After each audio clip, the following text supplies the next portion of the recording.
This is my beloved 12.9 inch iPad Pro, the 2018 edition, and I love this thing. There's a few things holding it back. I'm not gonna lie, we're gonna talk about those, and I know I'm a little late to the review party, but A, I'm on a parking garage roof. B, it is really bright outside, and C, just let's talk about it. Let's do this. Now you guys might have thought I was kidding, but you could most certainly see I am on a rooftop. The whole video is gonna be filmed up here. I have no idea why. I just figured, you know what, let's do something different. Let's film a video on a parking garage roof and the blinding sun against my pale complexion so I can get melanoma for you. This is easily the best iPad Apple has ever designed. Now I do kind of wish I would have went with the 11 inch instead of the 12.9 inch, because the 12.9 inch, regardless of the size reduction, it's still a very, very big iPad. But all of the design changes have really stacked up to deliver a fantastic product.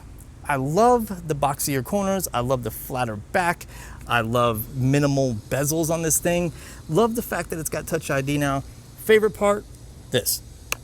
Oh, it didn't make the sound. Hold up. Oh, still not making a sound.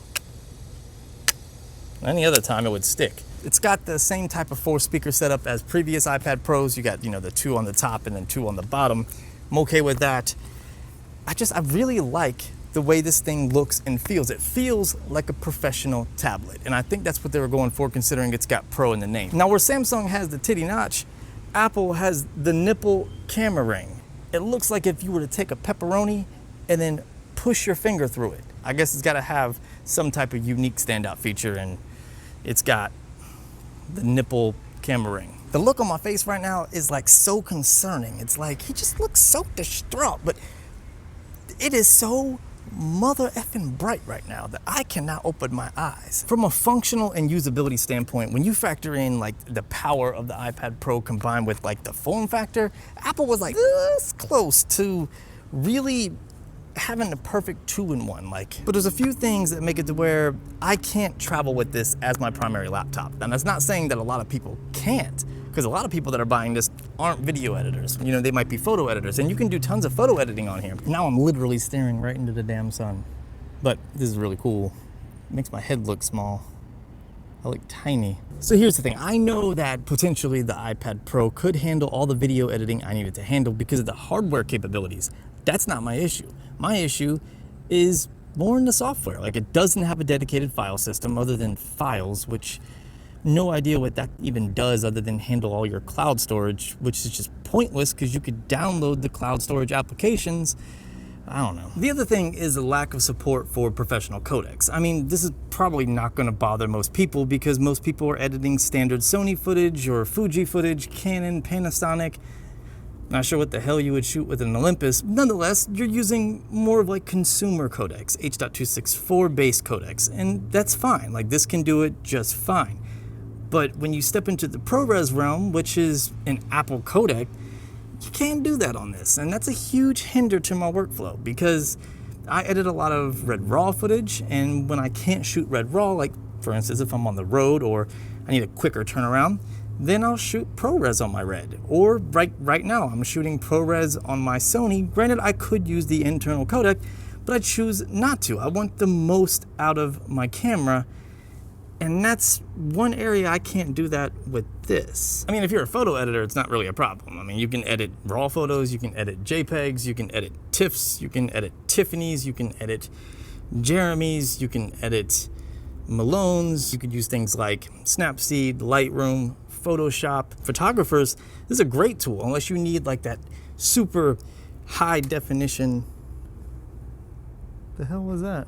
Unless you need like a high resolution monitor because you're doing like a lot of like high resolution photo editing, then this is going to be just fine. And it's so light, so thin, and so mobile that it might help you if you're a photographer. For video editors, it's not really the best experience, but there's other things though. It is seriously hotter than Satan's nutsack. So if you're editing standard H.264 based footage or even H.265, you should be fine. Like, you could edit it in LumaFusion, Premiere Rush, iMovie. And the funny thing is, LumaFusion on the iPad Pro actually renders faster than my 2017 MacBook Pro, which is just crazy most of the time, not all the time. And you can do a lot of effects within LumaFusion. So my next problem has to do with the lack of mouse support. I understand that it's iOS, but this is a tablet. You are claiming that it is a professional tablet, and there's no mouse support. You can get the Apple Pencil, and that's fine, but I don't know why there's not a mouse dedicated to just iOS, specifically on the iPad. This would unlock more capabilities. I don't mind using the Apple Pencil, just not to video edit. I don't mind it in photo editing, and I don't mind it in, of course, illustrating if I was a good illustrator. But for video editing, dragging, dropping, double clicking, I really don't prefer the Apple Pencil. I mean, it's not really my cup of tea. I would rather have some type of mouse, such as integrated into your smart keyboard cover, which is just garbage. Like, I really cannot stand the texture on it. I can't stand to click, and I can't stand the price. It's very expensive. I know it sounds like I'm harping on the iPad, like I'm being a Debbie Downer and just sitting there bashing it, but that's not so, because I am a huge iPad supporter. I've had the original iPad all the way up until this latest generation. Pretty much anytime a new iPad is released, I go out and buy one. I'm one of the stupid idiots that waits in line or pre-orders just to ensure that I get the latest and greatest iPad, because out of all the devices that I currently have, that is one that I will upgrade every single year, more so than my phone if I had that choice.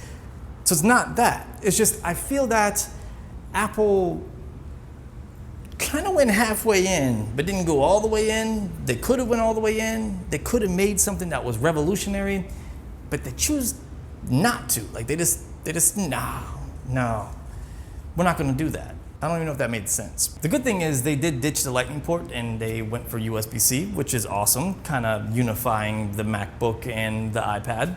Granted that the iPad is supposed to be like a MacBook replacement. There's a lot of benefits to it being USB-C. It's more universal, so finding a cord is going to be a little bit easier. Not saying Lightning was difficult, but USB-C is definitely more widely accepted. You have Android phones, and now you have Apple products that use it. I mean, you could always do something like this, which is the Nomad Grizzly Bear hair threaded, fine-toothed, unbreakable cable, which I'll link down below. It's USB-C to USB-C.